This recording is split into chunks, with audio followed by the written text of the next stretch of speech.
This is the Fight for Your Health, the show that teaches you how to master the fine art of living your life on purpose and have a longer, healthier, and happier life through the martial arts lifestyle. The show is hosted by Professor Buitron and his co-host, Grand Master Richard Hackworth. These two experts have combined their efforts and are on a mission to make the world a safer, healthier, and happier place through the martial arts lifestyle. Now, to tell it like it is, here are your hosts.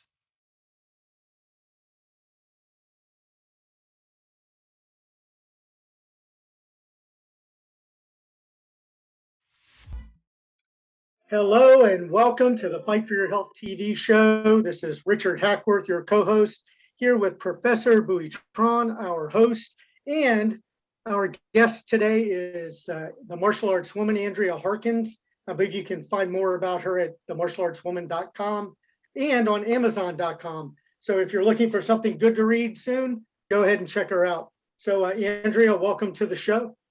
Thank you. Always a pleasure to be here and to talk to you both and to share some of my insights about being a martial artist for so long.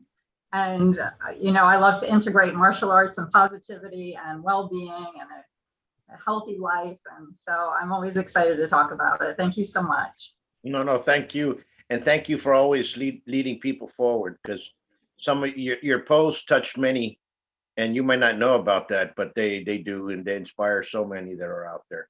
And thank you. It's so nice to know. I hope it does.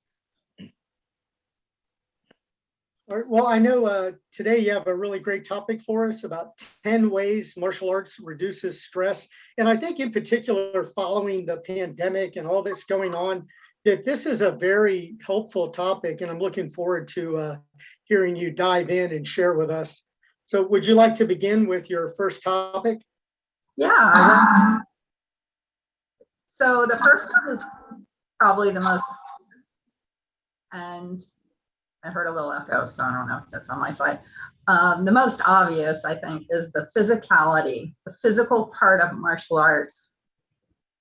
Because when you are physically practicing a martial art, whatever it is, I feel the same way practicing Tai Chi as I did Tang Soo Do. It's the ability to kind of remove yourself because you're so focused on a physical movement. Now, this can happen in other activities too, right? Jogging, aerobics, but of course, martial arts has that physicality with a purpose. We're learning a self-defense, or we're learning how to do something more than just the physicality of other activity. But you really have no time to think about the other stressful parts of your life when you're physically working out and physically practicing your martial art.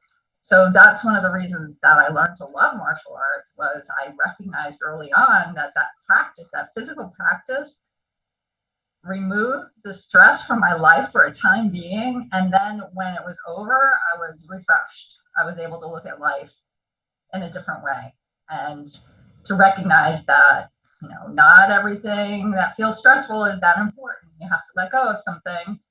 And I just think that physicality, that physical practice of martial arts is a very profound benefit to reduce stress in your life. Absolutely. So this kind of actually segues, unless you have any questions on that one. This segues into the next three reducing stress strategies that I have listed here, because they're all kind of related to the physical practice of martial arts.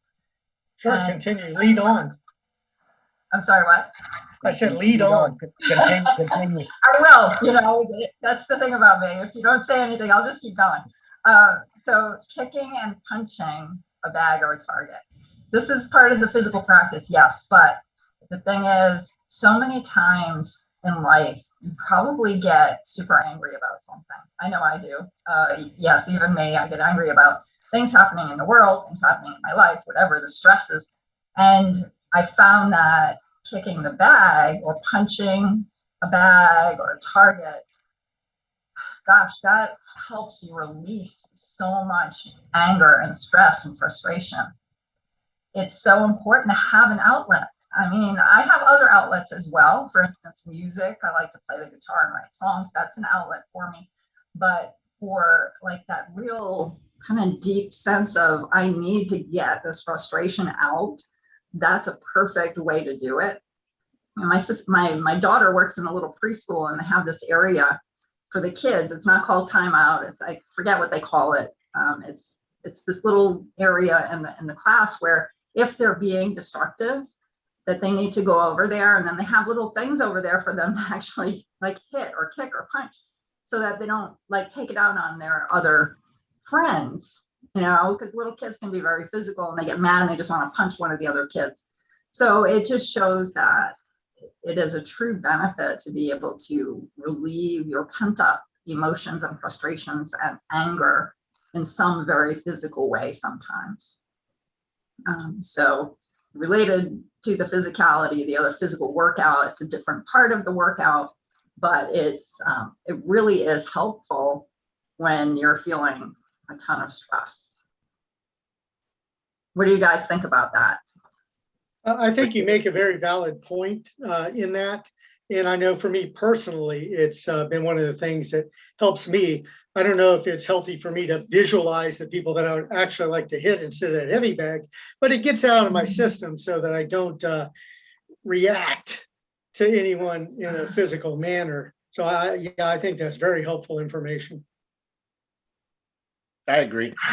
I agree with that. And I go and, you know, punching and kicking.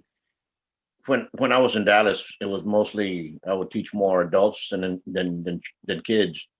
And my biggest class was always at 6:30 to 7:30 because everybody after work rushed over to class. That was the biggest class. And everybody always said the same thing, you know, this released my stress, you know. So then you had the others that used to come in from 8 to 9 and so on and so forth. But that was always the biggest class, was because everybody was looking forward for that stress relief.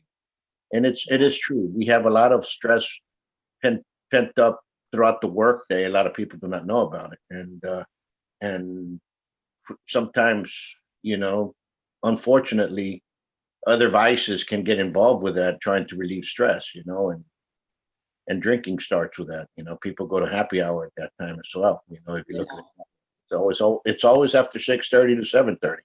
So people need to understand that those are the hot times to release stress, especially.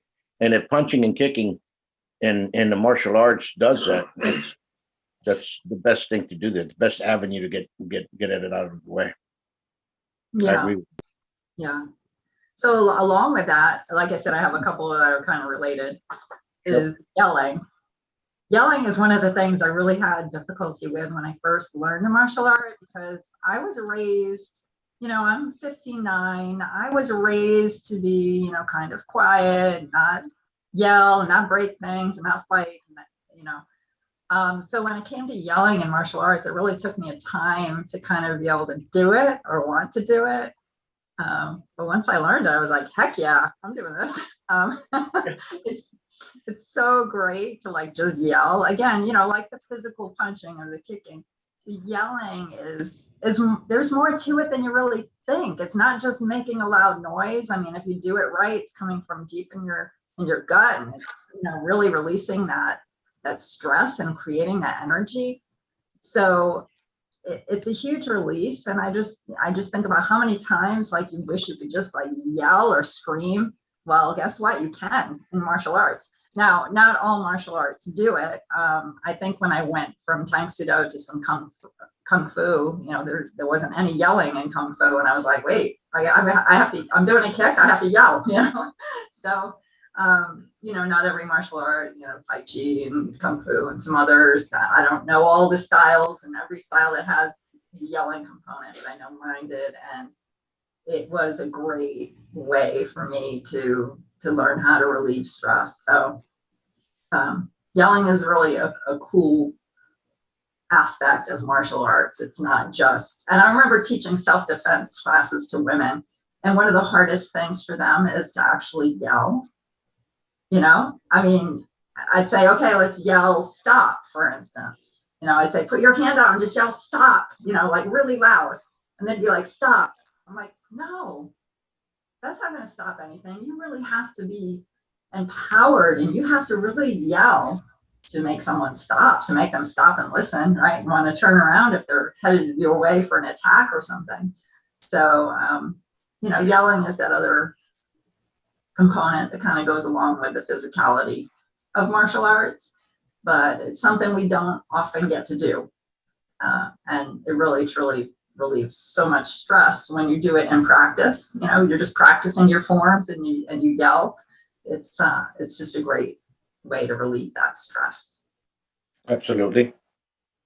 I know that a company that I worked for in Japan, that we actually had a class on stress reduction called Scream Therapy, and where we learned different screaming techniques and yelling techniques to help get it out of our system. And you were actually allowed to, like, if you got a rattling phone call, where somebody called to say that a family member passed away or whatever it was, you could go to the break room and scream your head off for a few minutes to help get it out of your system, to regain your composure, and then come back and do whatever you need to do to let them know, hey, I got to bow out for the rest of the day. But yeah, I think that there's a lot of science behind the fact that yelling helps reduce stress. Yeah, I bet there is. And I've not really looked into that. I'm just speaking from personal experience, but I know that if it works for me, that, it's probably going to work for a lot of people. Absolutely. So the next one on my list, and I think probably the last one of the physicality section that I have here, is sparring. And, honestly, sparring has never been my favorite activity. I just never really embraced it. I did it because I had to do it.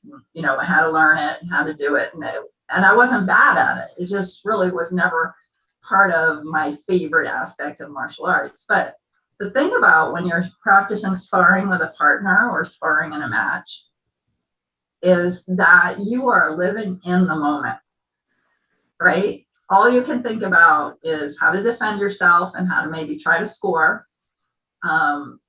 But you're living in the moment. And that's such a crucial aspect to reducing stress in your life that you can carry outside of sparring, is living in the moment, is knowing this moment is the most important moment in my life. And just like when you're in the sparring ring, that moment is just the most important moment in your sparring match. You just cannot think of anything else but what you need to do in that moment. And that's a great way to clear your mind. And I always realized after sparring, both because it was very demanding physically, but because I was living just like in that crucial moment. And every time the match kind of ended or I was finished sparring, I just felt so incredibly good. I just physically and mentally felt like I was just cleared out, like all the junk, all the garbage, everything was cleared out of my head. I was like, in a sense, just like renewed and ready to go forward. So even though it wasn't my favorite thing, it really gave me that sense of empowerment and that sense of acceptance of myself and knowing I had done something kind of cool and just worked out really as much as I could and really gave 100%. And all those types of things, kind of come together in sparring, and you just finish with a sense of, knowing that there's much more to your life, there's much more to you, and that you can move on feeling good about yourself. And that's what sparring did for me. I don't know how other people feel about it, but to me, it always relieved a ton of stress because I just had to let go of everything and live in the moment. Now, Professor, having coached professional competitive fighters, what would you like to share about sparring as a way to reduce stress? Absolutely. And within sparring, and the way I was taught and do is you have to be at your calmest ever. So you have to be very calm. I remember when we were part of in INSEP. INSEP was a national training center in France, and a colleague of mine, his name was Francois Pennacchio, who ended up becoming world champion. You all can see his fights. Just look up Pennacchio and Drecker on Facebook. In fact, I'll put the link at the bottom of the feed when this comes out. And they did a blood pressure test on all of us, all the team in INSEP, and they it was done before we sparred. And you have to remember, we should do 20 rounds per day. Yeah, that's a lot. And 20 rounds, yeah, 20 rounds of 3 minutes is a lot. And so you have to be at your coolest composure. You have to be calm, period. And if you all see, and I hope you all do look at the video, because if you see him move, Pennacchio's wearing red shorts. He's very, very calm, very nonchalant, very cool-blooded, right? And his blood pressure was the same before, at the 10th round, and after. It never changed. All of us was kind of in the middle, right? But that was, to me, he was the person that I looked up to when I was there in our time frame, that everybody wanted to be like. He was, you can say, Oscar de la Hoya of Savat during that time frame, and if you look at some of these even boxers, you look at De La Hoya fight, he's very, very calm through that. So how can I say, how can you control violence if you do not know violence, right? So in a violent situation, the closest we can get to that is sparring. And if we spar with that and we learn how to control that and keep ourselves calm, when something really does happen, we have to be calm ourselves, and that's what aids some martial artists when the reality strikes. So sparring, you need that. You need that, whether you're going to be for competitive or if you're preparing yourself for that one day that this is going to save you, because we never know. It's I read the last statistics, and it's 15% of Americans go through violent crime. So it's gone up. So it's a little bit different. But yes, I agree with I think, yeah, I was going to say, I think you made a very valid point there, and I appreciate your input. And Andrea, you said that that was the last of your physical aspects for relieving stress. What's the next thing? Yeah, and kind of going along with what was just said, being calm. My next topic is breathing. And I'm sure that's very essential in professional fighting, in sparring, in martial arts, and anything that you do. And martial arts taught me so much about breathing that I didn't know. And almost, it wasn't that it was taught to me. It wasn't that somebody stood up and said, this is how we breathe when we're doing a kata, or while we're doing a sparring. You can't really teach it, but you learn it. And as you learn it, you get better at your martial art. And of course, in Tai Chi that I practice now, there's a lot of breathing, and there's a special type of breathing that really is essential. When you breathe in, you push your stomach out. It's kind of like the opposite of what you think of doing. You breathe in, you push your stomach out. And it just creates so much more breath in your body. So breathing in martial arts, as far as stress, pulls me through some physical endurance times in my life, such as childbirth. I've had 4 children, 3 were natural childbirth, and I used martial art breathing, what I had experienced in martial arts, to get me through that birthing process. I also used a lot of Tai Chi type breathing during an episode of COVID that I had, where I really was having difficulty breathing, respiratory wise. And I thought, well, let me try this Tai Chi breathing, because it almost surpasses like the way you typically just shallow breathe through your chest. And when I did that, I noticed, gosh, I could fall asleep. Like I would lay down at night with COVID and think, gosh, I really can't breathe that well. But when I started doing the Tai Chi type breathing, the very mindful breathing where you breathe in and you physically push your belly out at the same time, I found that it relieved so much of that. So breathing is so important, and keeping you calm also. I mean, when you take a moment, when somebody's upset, I often say to them, all right, hold on, let's just breathe for a moment. Take a deep breath in and then release it. It creates that sense of calmness that we need when we're, if we're getting attacked, and we can stay calm and do what we need to do. That is really the perfect scenario for that. but you can bring martial art breathing into your life like I did. And so I think it's a great stress relief to be able to know how your body reacts in certain types of breathing methods that you can use. And it really helps create that sense of calmness in your life, and it relieves a lot of the stress. So that's very important one. And I guess along with breathing and with some of the other things that we've talked about, my next topic here is focus.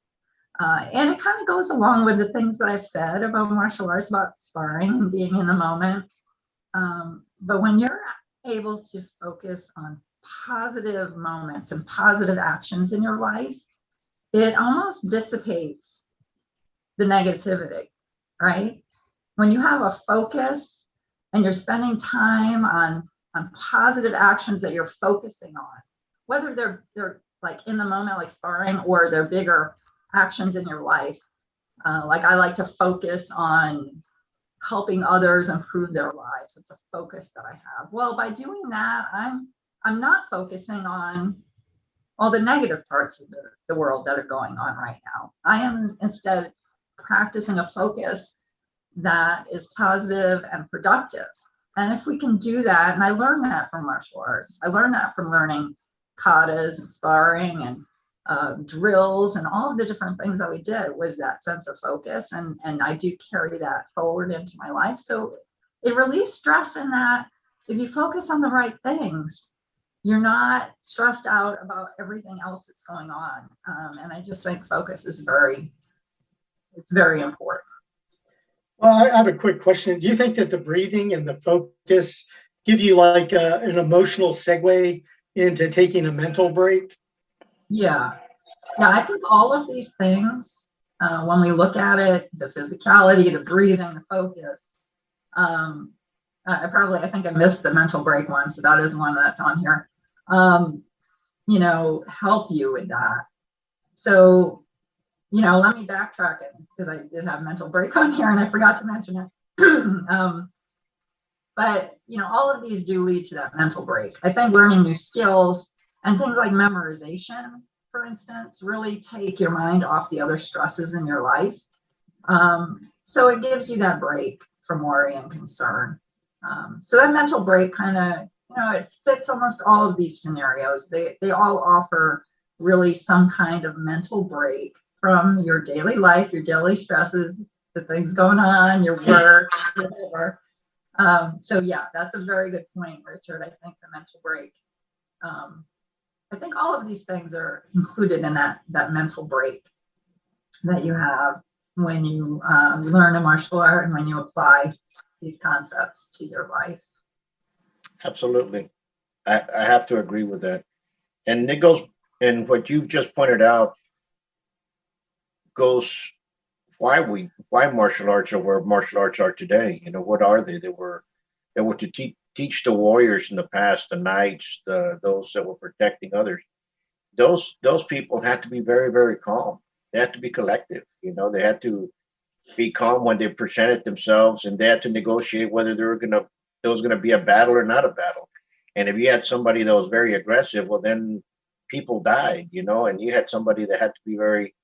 You wanted peace, but if you couldn't have peace, well, then of course it was going to be a battle, right? But you had to have those negotiation skills, and I think martial arts in general teaches that to people. Those that have been successful can have shown those elements of what is the residual effects of the martial arts, and that calmness. It's going to help you in business. It's going to help you. Who knows? If we have a lot of people that are police officers, when you're out there in the thing, for you not to be over aggressive, it keeps you calm and collective in case you're ready for the situation, and still be able to pacify the situation that's in hand. Or if you're a real estate agent or what have you not, you have a hard client, to be able to control them in that sense, and what have you. I mean, it helps you in many ways. So I agree with you, 100% with the breathing that needs to be done, with the calmness of sparring, with everything that you've said. Of course it does. So You're on Yeah. point. I think that people don't sometimes realize, even martial artists don't realize sometimes when they're learning about martial art or practicing one, they don't recognize these benefits right away. So that's why it's kind of important to talk about it, whether the person watching this show is a martial artist or not.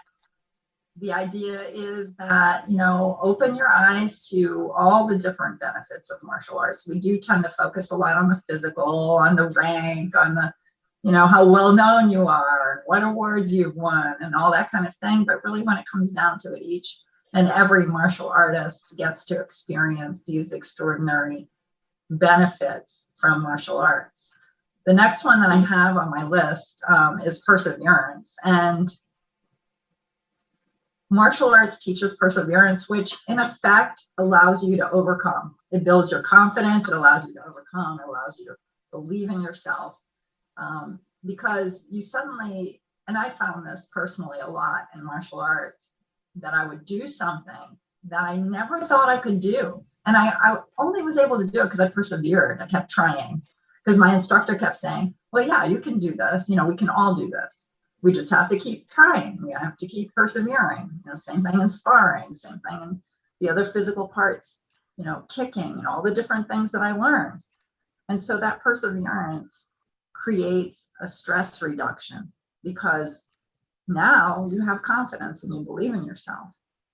And when you feel that way, you're much less stressed out, right? You're not comparing yourself in life to everybody else. You're not being a victim. You're not having a pity party. No, you're suddenly empowered because you learned how to persevere.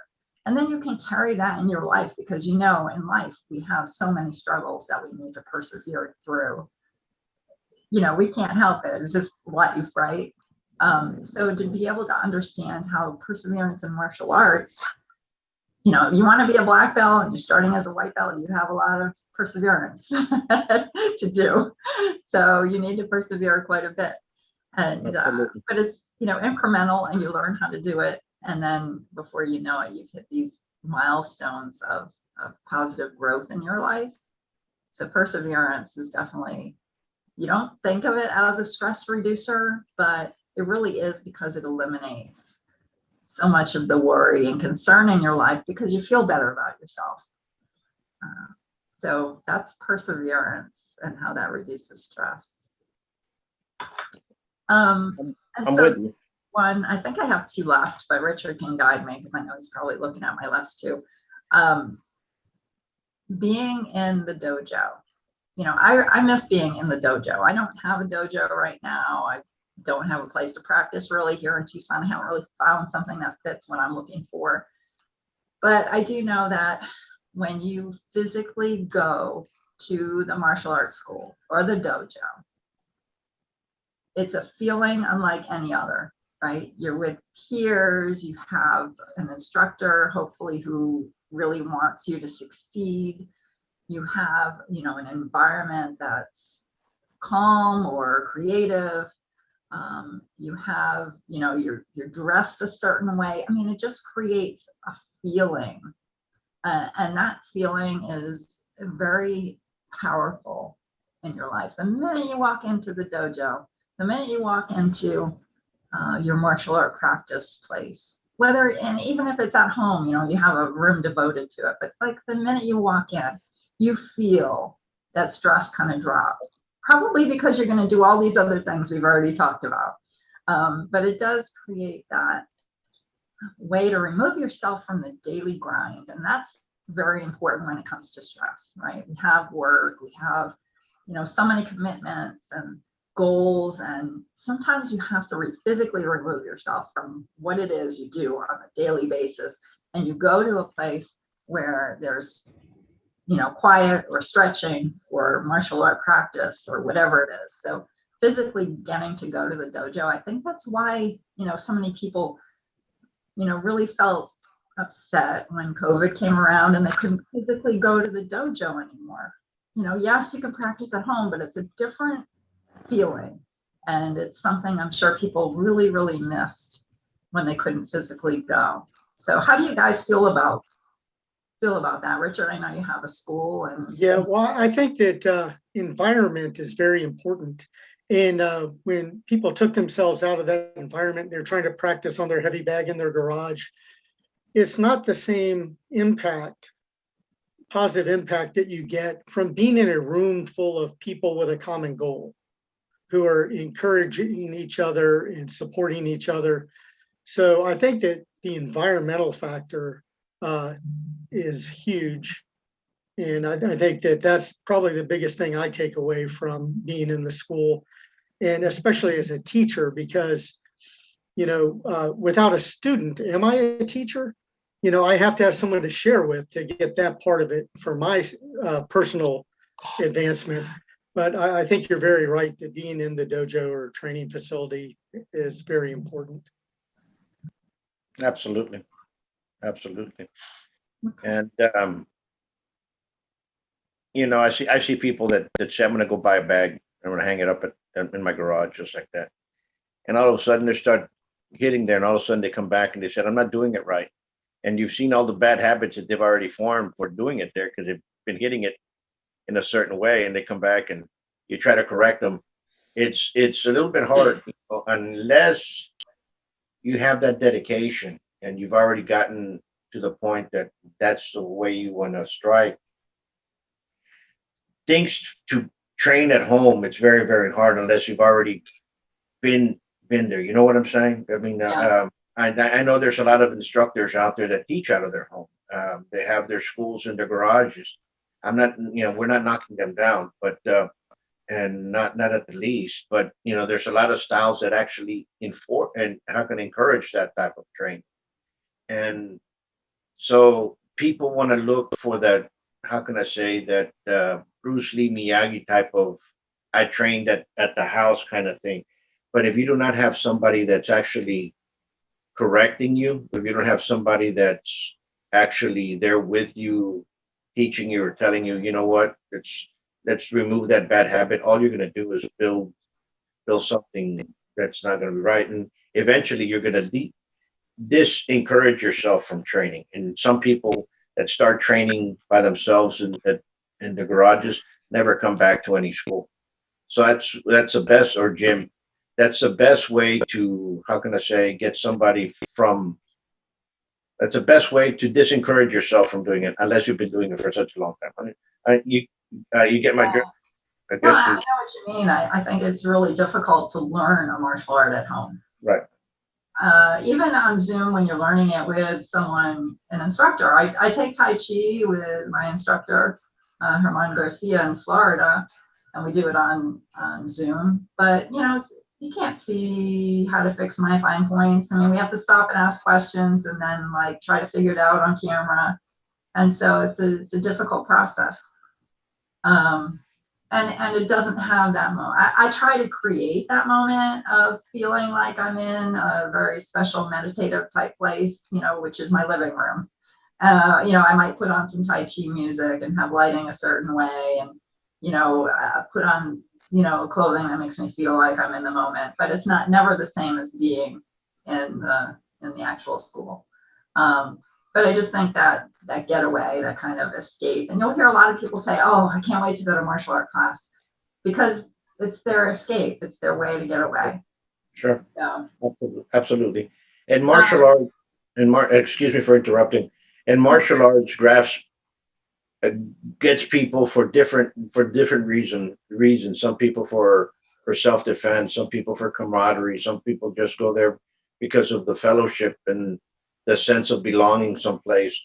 So there's many different facets why the martial arts school should it attracts the right spectrum of people. Understand what I'm saying? Everybody's working there for a common goal for whatever reason. Some people want to become instructors. Some people want to become fighters. Some people just want to do it just to belong.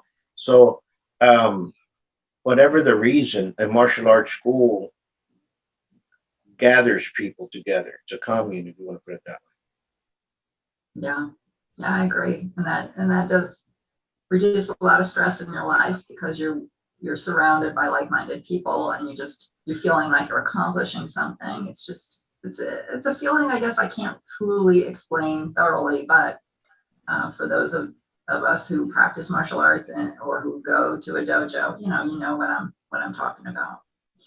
So my last one is the biggest one for me. And I'm actually going to read what I wrote because I'm not sure I could like just say it off the cuff as well as I wrote it down for you guys to take a look at before I came on the show. And it's overcoming fears. You know, fear is a great inhibitor. And when you have a lot of fear in your life, you're always going to be super stressed out. So I'm just going to read this and then maybe we can chat about it. So fear is a huge stress factor for everyone. Living constantly with fear can literally be the type of stress that takes years off your life. Fear inhibits you from being the person you want to be. It clutters your mind with negative mindset and paralyzes you from using your gifts and talents. A life where you are unable to be your authentic self because of fear is a stressful life. Identify your fears and take the steps one by one to release them. Martial arts allow you to overcome your fears and your obstacles by teaching you how to be successful at tasks that you never thought you could do. Carry this forward in your life.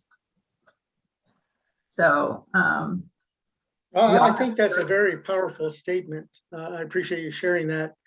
And I think that fear of anything is the leading stress creator. So overcoming fear would have to be the leading stress reducer, I believe. Yeah. I agree. And like I said, that's the main reason why people come to martial arts. There's fear. And martial art teaches you to get away from that. Fear from what? Some people have the lack of self-esteem, the lack of self-defense, the lack of self-confidence, and they fear doing certain things. And by overcoming those fears, you actually start producing a lot more, you know? Have you ever seen somebody, and I'm pretty sure all three of us have seen it many times. You get a person that's very introvert and goes into the school and starts making friends.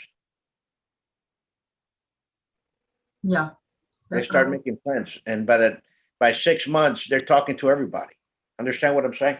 So it teaches people a lot of things. It kills that fear, and I think that's the beauty of martial arts, regardless of the martial art, whether it's Savate or Tang Soo Do or sumo wrestling or capoeira, what doesn't matter. It produces that type of element. It produces that person that's going to be very, very confident. It's going to produce that person that's not going to fear going into any type of situation and just say, okay, let's get it done, you know.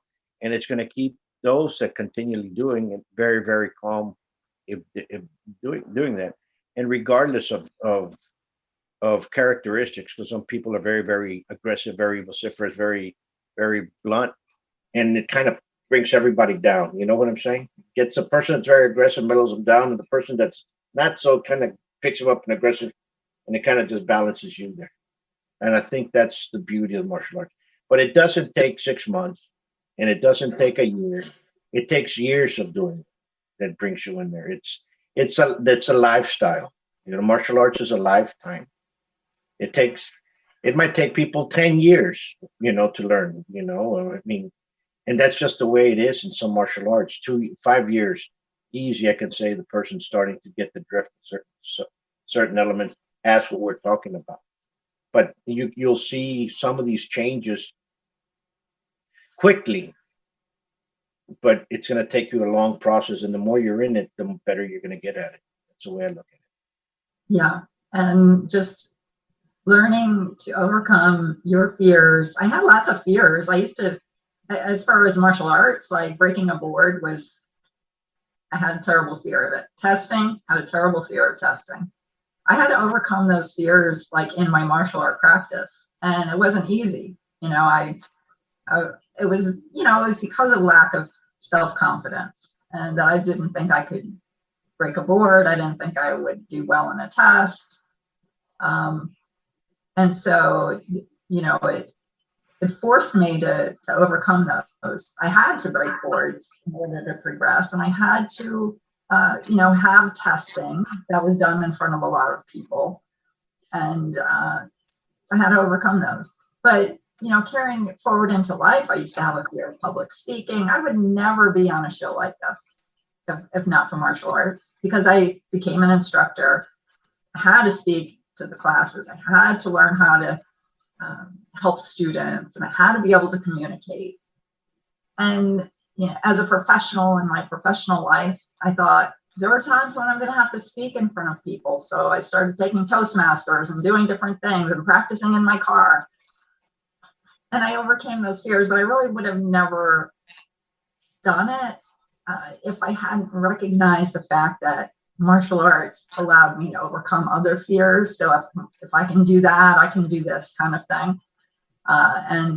And so I just would say, if you're a person with a lot of fear, whatever it might be fear of being attacked, or it just might be fear of, speaking in public, or fear of flying on an airplane, or fear of driving up in a bus. I don't know, whatever your irrational fears are, that you can start to wipe those away.